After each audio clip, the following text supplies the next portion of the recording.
apresentação um pouco diferente do que tem feito de costume. Geralmente a gente fala de gestão, fala de tecnologia. Hoje eu vou falar sobre uma pessoa, que é o Steve Jobs, sobre algumas lições aprendidas. Todos nós precisamos de alguns role models, a gente se inspira em algumas pessoas que a gente considera que fizeram coisas extraordinárias ou coisas que nós também gostaríamos de realizar, né? São os nossos heróis. E para mim o Steve Jobs é um desses caras que assim, fez coisas fantásticas, conseguiu criar muitas coisas, porque ele tinha uma maneira diferente de trabalhar, porque ele acreditava em algumas coisas que outros não acreditaram. Ele conseguiu ver coisas que outros não viram.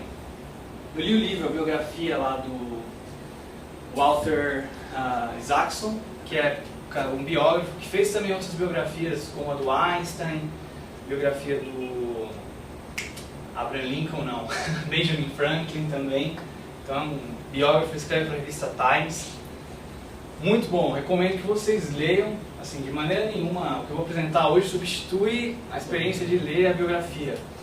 É uma leitura bem leve, assim, não só para a questão de aprendizado, mas também até uma leitura lúdica. Então, vale muito a pena vocês lerem. E eu não vou falar muito sobre o Steve em si, mas sobre algumas coisas que dá para a gente aprender com a forma que ele trabalhava. Que eu acho que é o que tem de mais útil para a gente discutir disso tudo. Ele foi adotado, né, um cara de classe média que morava na região lá da Califórnia. Começou uma companhia dele, a Apple, com o Wozniak, que foi o primeiro sócio dele, né? Então, na garagem da casa do pai dele, ele conseguiu trazer inovação, transformar pelo menos 7 áreas diferentes, né? Área de celular, área de hardware, de computadores, área de software, a área de música, a área de publicações digitais e diversas outras que teve também uma influência indireta. E, né, transformou aí muita coisa, mudou o mundo. A primeira lição que dá pra gente aprender, e isso em vários momentos da biografia fica bem claro, é que era um cara que buscava muita perfeição nas coisas. E isso era uma das coisas que muita gente tinha problemas com ele. Porque em muitos momentos ele não estava muito preocupado com dinheiro, o quanto o produto ia custar, se o produto ia vender ou não. Ele queria que o negócio fosse perfeito. Então ele se preocupava com pequenos detalhes das coisas. E não só que as coisas fossem perfeitas por fora do produto, mas também por dentro do produto. O pai dele era mecânico de carros, né? Tem uma história que ele conta que uma vez ele estava pintando lá, construindo uma cerca junto com o pai dele. E o pai dele tendo aquele cuidado com a parte de dentro da cerca. Ele falava, pô, mas ninguém vai ver isso aí. Ele falou, ninguém vai ver, mas você sabe, você está vendo. E com os carros a mesma coisa. O pai dele sempre tinha aquele cuidado, né, de dentro, no motor, não sei o que, fazer tudo direitinho, tudo ficar certo. Ele aprendeu isso. Então, nos produtos da Apple, mesmo na hora de fazer o design das peças que as pessoas não podiam ver, ele tinha uma preocupação muito grande. Então, às vezes ele mudava o projeto inteiro porque ele achava que o hardware estava feio, por exemplo. Então, os caras tinham que reconstruir o negócio, refazer o design, porque lá dentro tinha que estar perfeito. E uma das coisas que ele sempre mostrava no final das apresentações é isso aqui, né? Um cruzamento de duas ruas, da tecnologia com as artes liberais. Então, ele falava que, na verdade, o que eles estavam fazendo não era simplesmente tecnologia, eles estavam fazendo arte, né? Que eles podiam ler coisas que ainda não estavam escritas, né? We read things that are not yet on the page. Então, parecido com aquela ideia do Michelangelo, que ele podia ver lá, Michelangelo, né? Ele podia ver lá a pedra, e daí ele falou, eu já vejo, na verdade, o Davi aí. Então ele passava muito tempo ali só olhando. O que você está fazendo? Não, estou trabalhando. Ele estava já construindo o Davi ali só de olhar, e já conseguia ver pronto. Depois ele só tirava o excesso daquilo. Então, a cultura da Apple sempre foi essa. A gente está fazendo arte. Então, a questão de quanto vai custar, por quanto a gente vai vender, era uma coisa que ficava sempre em segundo plano. Falei para vocês os detalhes do produto. Esse Mac, ele era transparente, né? Tinha uma capa transparente, que era justamente para as pessoas poderem ver a arte de dentro ali, do próprio hardware mesmo, né? Então as pessoas conseguiam ver o que tinha ali dentro do Mac, como ele era feito, como ele era construído. Além dessa questão da arte, de ser perfeito, tinha a visão de que as coisas tinham que ser muito simples. Então tinha a ideia de que quanto mais simples as coisas fossem, melhor. Então geralmente os produtos que existiam quando foi criado o iPod, por exemplo, não foi o primeiro player digital. Já tinham vários outros. Só que o grande diferencial é que ele era muito simples, muito fácil de usar. E a integração dele com as outras ferramentas, com as outras coisas, também tinha uma aderência muito boa, era muito bem integrado. Então naquela época tinha software da Sony, por exemplo, tinha aqueles junk box, né, chamados vários aplicativos, cheios de feature, que era uma porcaria. Então assim, quando eles fizeram o iPod, eles tentaram fazer um negócio mais simples possível. Então, na verdade, se você for analisar, tinha cerca de 10% das features que os outros players tinham. Só que aquelas features eram muito boas, muito simples e muito intuitivas. Então, eu tinha o cuidado, por exemplo, de que nada no iPod precisaria de mais do que 3 ações do usuário para serem feitas. Então, tinha que ser extremamente simples, extremamente fácil de usar. Quando eles mostraram o primeiro protótipo lá do iPod para o Jobs, tinha uma função de você criar as suas playlists ali. E ele falou, não, tira isso daí. Por que o cara precisa ficar criando playlist ali? Arranca esse negócio. Ah, tem possibilidade de ter rádio, FM. Não, tira isso daí também. Eu fui tirando um monte de coisa. Ele fala bastante isso, que faz a qualidade de um produto não é só o que está ali, mas é o que não está ali. Isso tem muito a ver também com a inspiração das artes, e do budismo Zen também, que ele teve bastante contato com isso, né? Na cultura oriental eles falam bastante que a beleza das coisas não é simplesmente pelas coisas que estão, mas é também pelas coisas que não estão. É pelo espaço em branco, pelo espaço livre também. Então por isso que geralmente quando você vê as coisas Zen, é um negócio bem clean, né? Não é aquela coisa lotada de coisa, cheia de coisa, uma coisa clean. Só tem ali o necessário, só tem ali o essencial. É uma coisa meio minimalista. E por causa disso, não precisava de manual também. Isso foi uma das coisas que ele aprendeu na Atari. Quando ele trabalhou na Atari, os jogos não tinham manual. A pessoa olhava lá, pegava o controle e começava a jogar, sem precisar ler alguma coisa para entender como funcionava. Então isso sempre foi uma coisa também que foi exigência. Nenhum produto da Apple precisa de manual. O cara tem que pegar e começar a usar. E você vê uma criança que pega um iPad, uma criança que pega um iPhone, ela daqui a pouco está brincando, está jogando, né? Você não precisa explicar muito para ela como tem que fazer. A coisa é extremamente intuitiva, extremamente fácil. E para ser fácil tem que abrir mão de muita coisa. E essa coisa de ser clean, né, e esses princípios todos não se aplicam somente aos produtos, mas também a várias outras coisas, inclusive a arquitetura de todas as coisas na Apple, né? Se você pegar, por exemplo, uma loja da Apple, essa coisa de criar com vidros, etc., foi uma inovação grande também. Eles investiram muito nisso. E cada detalhe foi pensado e é extremamente caro de se fazer também. Então, quando ele criou o conceito de retail store das lojas da Apple, eles compararam com outras empresas que tentaram fazer essas retail stores, como a própria Panasonic, a Sony, por exemplo, falaram, não, isso aí não dá certo, etc. Então era um negócio que os acionistas já não acreditavam muito. Aí Steve Jobs quis investir nisso, insistiu, eles concordaram, e ainda foi uma das lojas, né, mais caras de se construir. Porque o piso era importado não sei de que país da França, porque o vidro, ele queria vidro de cima a baixo, queria esse pé direito enorme, porque tinha uma preocupação muito grande com a impressão que as pessoas iam ter daquilo lá.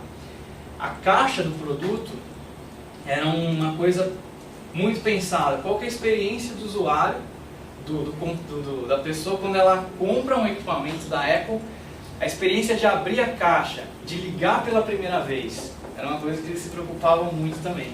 É um dos diferenciais que tem. Quem já comprou um produto da Apple, vocês já viram quando a gente compra um Mac novo, um iMac novo para o Microsoft.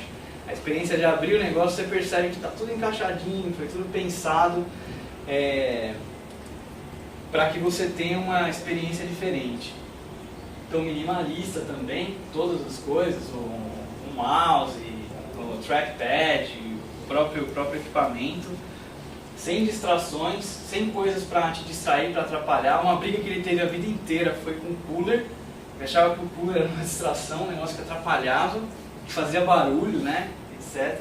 Então foi sempre uma luta muito grande tentar fazer as coisas sempre com o menor tamanho possível, né, e mais fino possível e sem barulho, sem o cooler.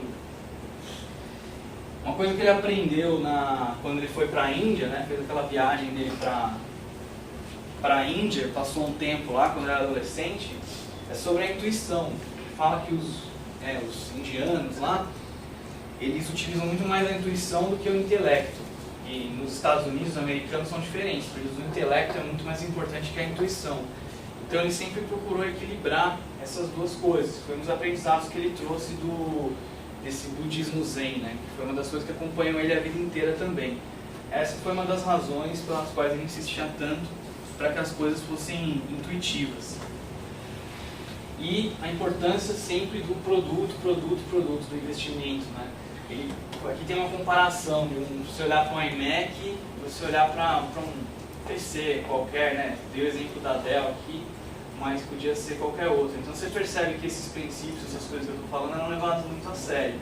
Hoje em dia a tendência é que praticamente todos os outros concorrentes caminham para uma coisa mais parecida com isso aqui, né? Mas por muita insistência. Por quê?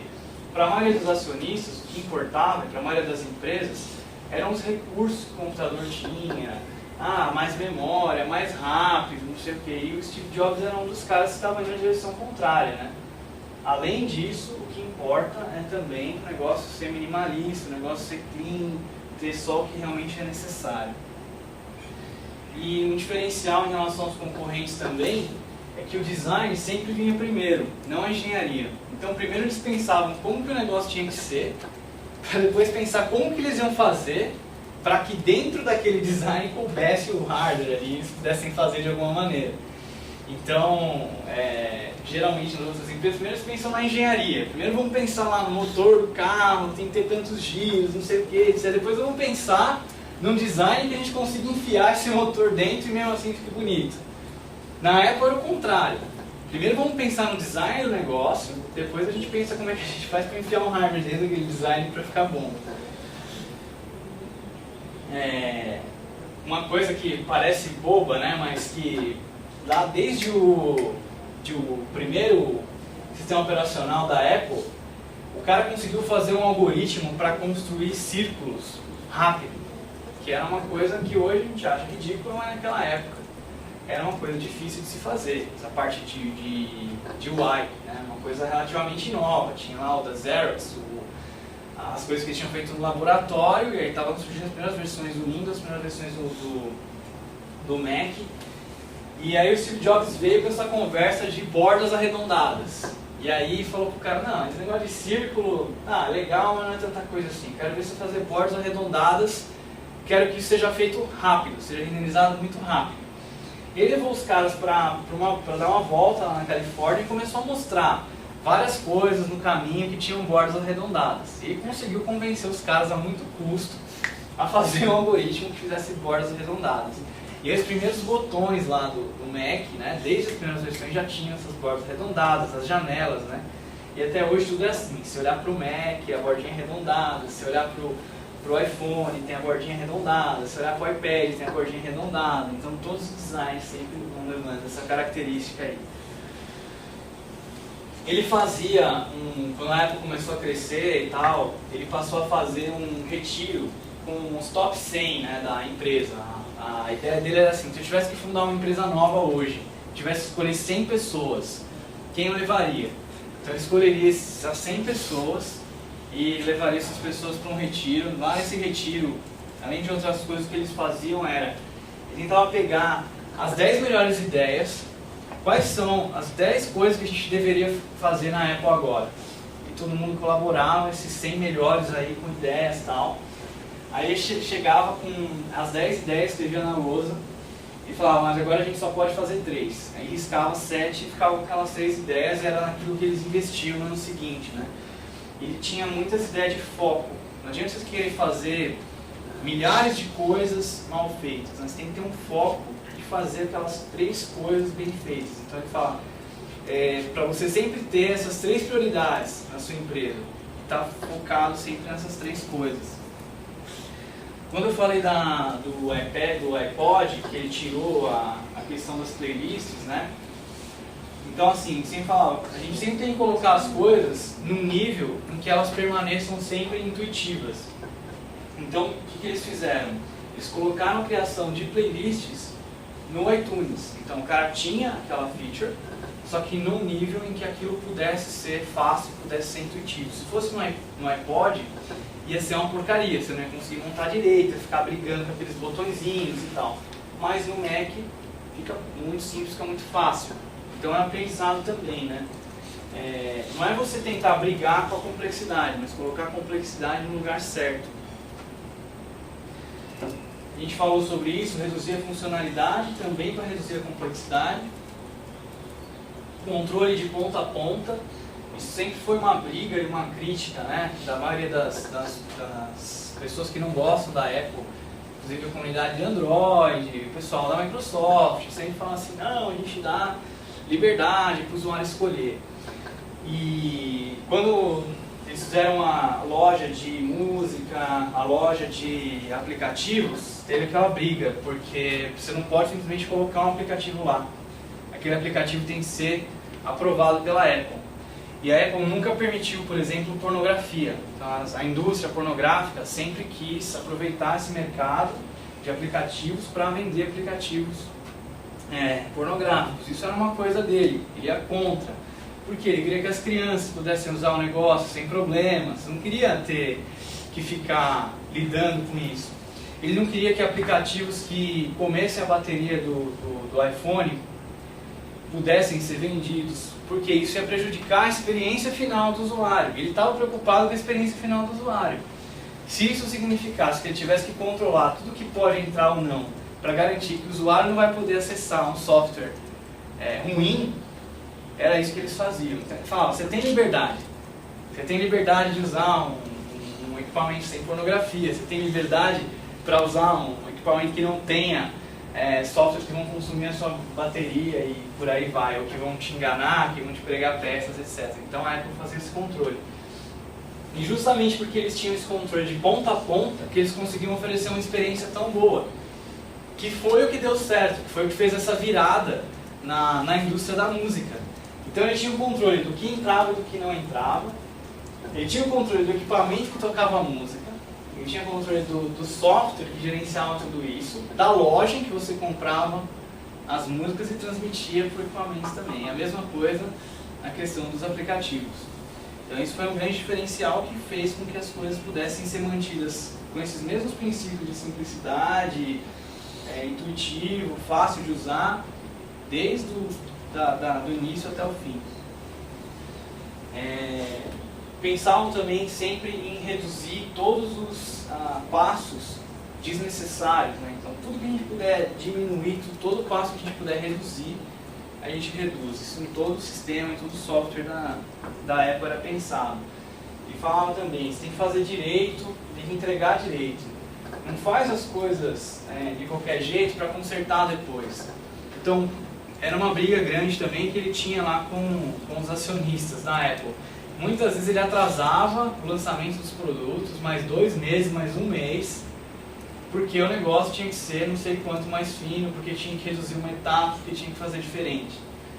Então os caras queriam pôr o negócio para vender logo. Falavam, não, nós só vamos vender quando o negócio estiver perfeito. Então, eram os princípios. Essa coisa que a gente falou antes de reduzir os passos desnecessários, né, também tem a ver com essa ideia que ele fala de você não ficar preso com padrões. às vezes a gente está tão acostumado a determinados padrões de como as coisas são feitas que a gente tem dificuldade de quebrar esses padrões.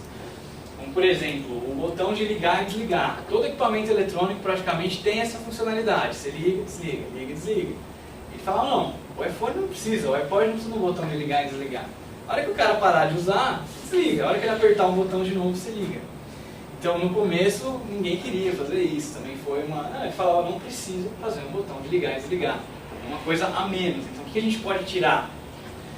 Não se prende a padrões também. Então, arrancou o botão de ligar e desligar do iPod. Daí, todos os equipamentos foram feitos depois, foram feitos com essa mesma ideia. E dizer também, você tem que fazer as coisas para você tem que ser apaixonado pelas coisas que você faz. E esse é um dos motivos pelos quais os produtos da Apple deram tão certo. Então, eu falava, a gente está fazendo o iPod pra gente. A gente adora música, a gente gosta muito de música. E esse é o equipamento que eu quero ter, esse é o equipamento que eu quero usar. Então eu estou fazendo pra mim. Eu não estou fazendo pensando o que eu posso fazer para poder vender milhares de unidades desse negócio. O que eu posso fazer para ficar rico? O que eu posso fazer para ser o líder da indústria? Então, o que eu posso fazer para o equipamento ser perfeito para mim? Eu sou um cara apaixonado por música, por exemplo. Então, eu estava pensando nele, né, e a equipe toda pensando naquele produto. Tanto que eles queriam ser os primeiros lá a receber, a ter o iPod. Então, né, nós não fazemos por dinheiro, fazemos porque nós queremos criar great products.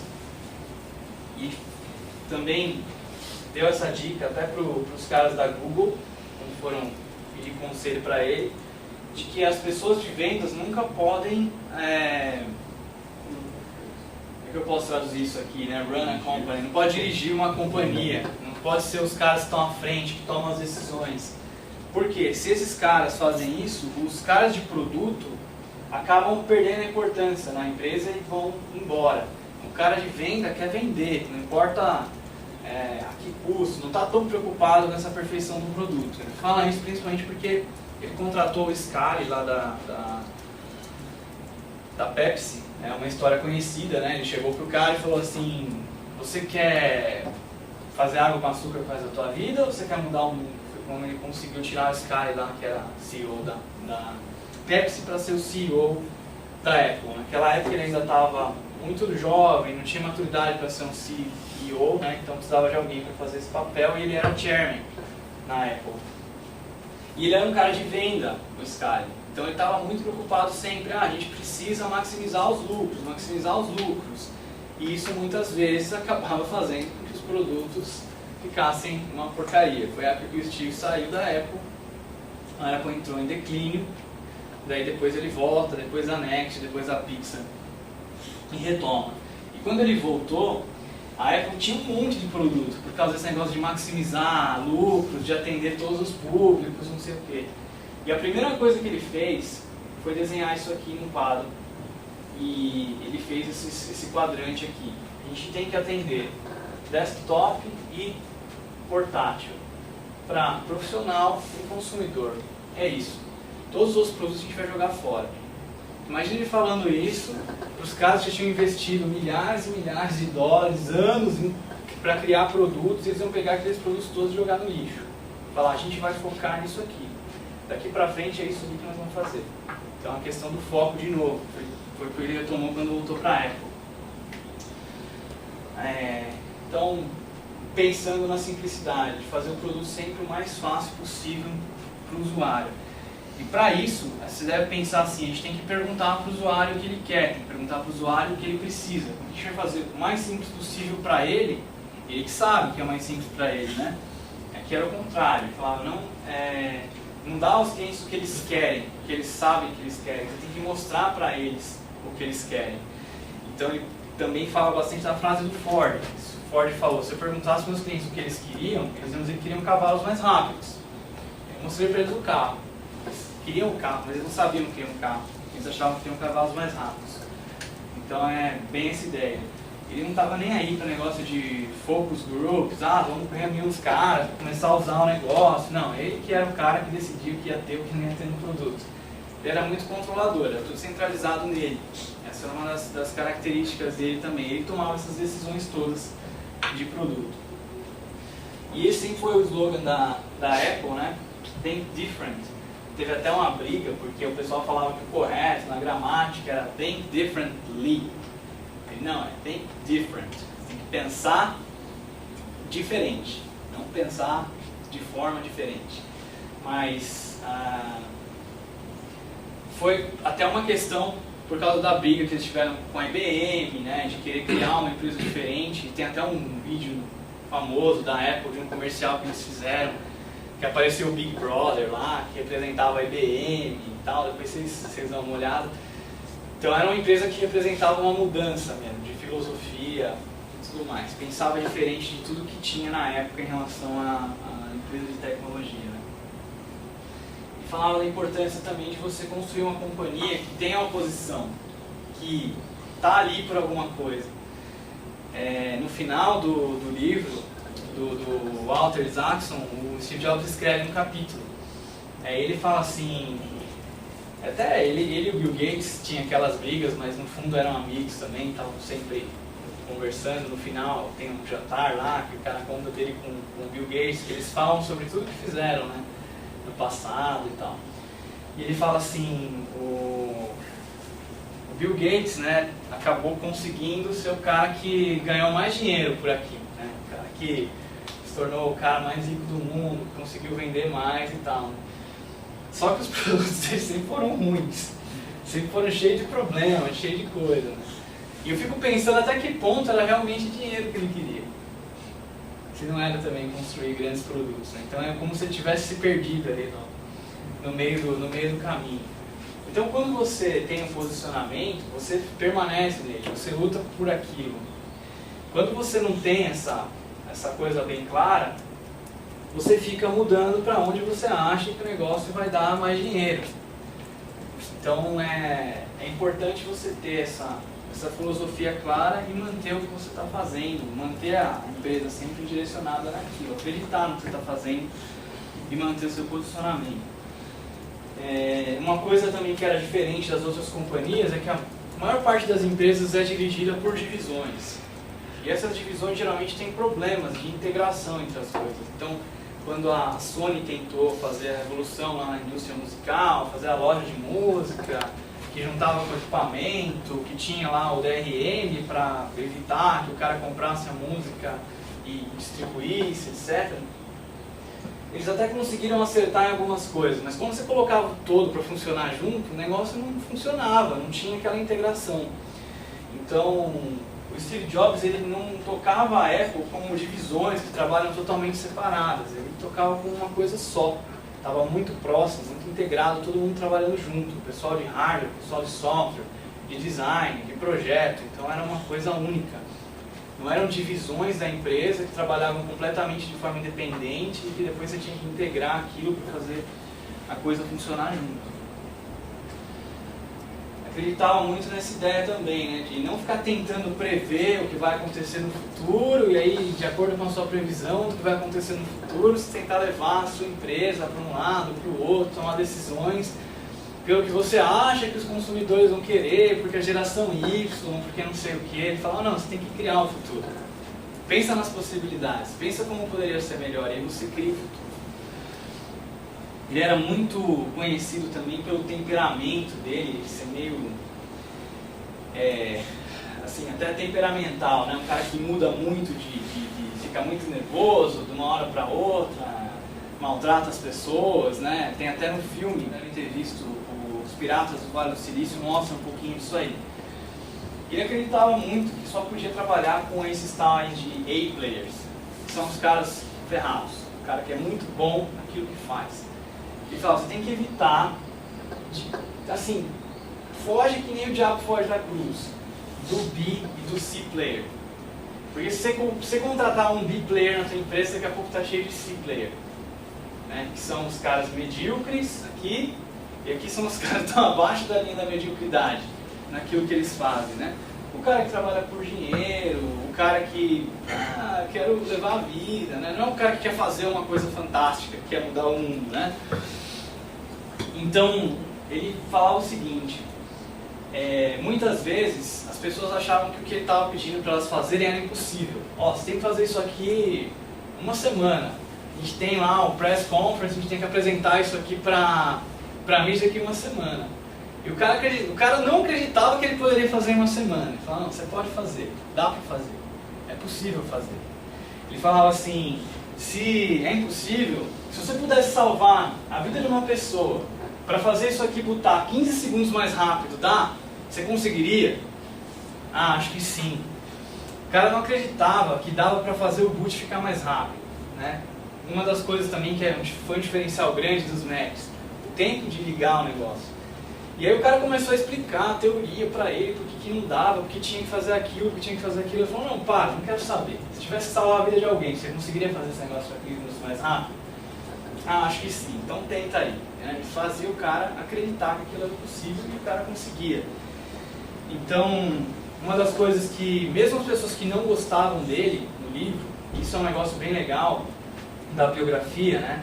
O cara entrevistou diversas pessoas que tiveram contato com ele, os caras que ele demitiu, os caras que brigaram, que eles brigaram e tal. E mesmo os caras que não gostavam dele assumiam que eles só conseguiram fazer as coisas que eles fizeram porque o Steve estava perto. Porque ele exigia demais os caras. Ele acreditava que os caras podiam fazer sempre mais. E o próprio cara não acreditava que ele podia fazer as coisas daquele jeito. E juntos eles conseguiam criar as coisas, conseguiam fazer as coisas. Ele falava assim, aqui a gente não vai ficar com frescura. Se eu quiser falar pra você que o que você fez tá uma bosta, eu vou falar na sua cara, na hora, na frente de todo mundo. Eu não vou ficar fazendo cerimônia, de chamar você numa salinha, pôr a mão no seu ombro, falar que o negócio tá... Não, ele falava na hora, era na lata, entendeu? Falava, isso aqui tá com lixo, faz um negócio melhor, isso tá uma porcaria. Isso que você fez não presta. E pra ele, ou o cara era um bozo, ou o cara era um gênio. Não tinha um meio termo. Esse meio termo não existia. Se o cara não fosse um gênio, o cara já era uma bosta. O cara já era um lixo. Essa que era a visão dele lá. Então ele falava assim, eu tenho que garantir que o meu time é excelente. Se eu não fizer isso, se eu não garantir que aqui só tem cara bom, só tem cara ferrado, só tem cara que sabe o que está fazendo, só tem cara que se importa com o resultado do que está fazendo, quem que vai garantir? Como é que a gente vai conseguir fazer produtos fantásticos realmente se eu não conseguir garantir que está todo mundo trabalhando nessa linha? Então ele era um cara exigente pra caramba mesmo, falava as coisas na cara do cara e se o cara não fosse muito bom, o cara não servia. Então isso aqui é o que eu falei antes, né? Mesmo as pessoas que trabalharam com ele e odiavam, admitiram que sem a ajuda dele não poderiam fazer as coisas que jamais poderiam ter imaginado, que poderiam fazer. E ele disse o seguinte também, né, numa entrevista, ele falou, se as pessoas que trabalhavam comigo eram os melhores do mercado, não tinha cara assim, melhor que eles para estar trabalhando. Se os caras realmente se sentissem brutalizados, eles podiam trabalhar na empresa que eles quisessem. Qualquer empresa que eles batessem na porta iam contratá-los. Então se eles estavam aqui é porque eles queriam estar aqui. Eles não eram coitados, né? Então isso é uma das coisas que realmente faz todo sentido, né? E durante a vida toda dele ele tinha esse pensamento de deixar um legado. Ele falava que queria fazer diferença no mundo, queria transformar a realidade, queria deixar realmente uma coisa, ter uma vida de significado, né? Por isso que ele era tão exigente também. Ele acreditava que ele ia morrer cedo, sempre pensou isso, né? Então é um negócio que o cara fala assim, memento mori, que é latim, né? Que é você pensar que você vai morrer um dia. Então se você vai morrer um dia, você não sabe quando vai ser. Então é melhor você fazer o dia de hoje valer a pena. Melhor você terminar o dia de hoje tendo feito alguma coisa que tenha feito diferença, né, no mundo. E sempre disse isso também, né, que é o Dead Beginner's Mind, é uma frase famosa dele, stay hungry, stay foolish. Quando você acha que você já é o bonzão, que você já é o cara fudido, que você já é ferrado, que você sabe tudo, você para de aprender. Então você sempre pensar que você não sabe, que você tem a mente de iniciante, né? Sempre querer aprender mais. E essa frase também é outra famosa dele. The people who were crazy enough to think they can change the world are the ones who do. Então as pessoas que são loucas o suficientes para pensar que podem transformar, que podem mudar o mundo, são aquelas que de fato fazem. Pessoas que acreditam nisso. Tem um site legal que queria mostrar para vocês, esse stevestad.com. Tem uns, para quem se interessar, tem uns livros que ele leu, que foram mais importantes para ele, as músicas que ele gostava, tal. Então é interessante também, você entra nesse site mostra tudo. E são livros que foram formando a filosofia de vida dele. Esse livro, Innovator's Dilemma, é um deles. Né? Esse aqui, The Autobiography of a Yogi, e esse Zen Mind, Beginner's Mind, teve bastante influência no trabalho dele, na maneira que ele via as coisas. Então é isso aí, pessoal. As referências estão aqui. Se vocês quiserem dar uma olhadinha no livro, eu acho que vale muito a pena demais. É isso aí. Aqui não deu pra ver direito.